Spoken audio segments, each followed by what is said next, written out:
শিক্ষক ক্লাসে ঢুকেই ছাত্রদের উদ্দেশ্যে একটি প্রশ্ন করলেন, বলতো এক ব্যক্তির হাতে যদি $৮৬,৪০০ থাকে এবং কেউ যদি তার থেকে মাত্র $10 নিয়ে চম্পট কাটে, তাহলে ওই ব্যক্তিটি $৮৬,৩৯০ নিয়ে দাঁড়িয়ে থাকবে নাকি ছিনতাইকারীর পেছনে দৌড়াবে?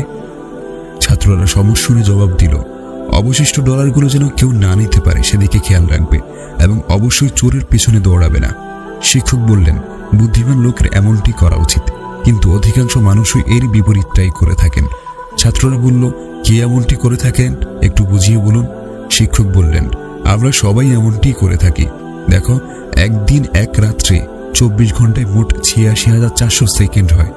কারো মুহূর্তের একটু বিরূপ সমালোচনা আমাদের মুড নষ্ট করে দেয়, অথবা আমরা অসতর্ক থেকে হয়তো কিছু হারিয়ে ফেলি, অথবা কারো অশালীন কথায় মনোকষ্টে ভুগি।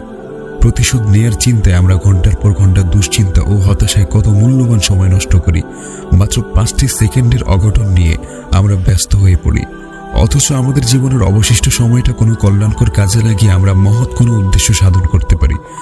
সুতরাং তোমরা সতর্ক থাকবে, 5 মিনিটের জন্য পুরো 24 ঘন্টা নষ্ট করবে না। তোমরা তোমাদের ভেতরের শক্তিটা কাজে লাগাবে, সবসময় মন মেজাজ ভালো রেখে কিছু করার চেষ্টা অব্যাহত রাখবে, আর অবশ্যই স্মরণ রাখবে সেকেন্ড ও মিনিটের সমষ্টির নামই জীবন। লিখে রাখবে, সম্পদের চেয়ে সময়ের মূল্য অনেক বেশি। জীবনের যে মুহূর্তটি হারিয়েছে তা কখনোই আর ফিরে আসবে না।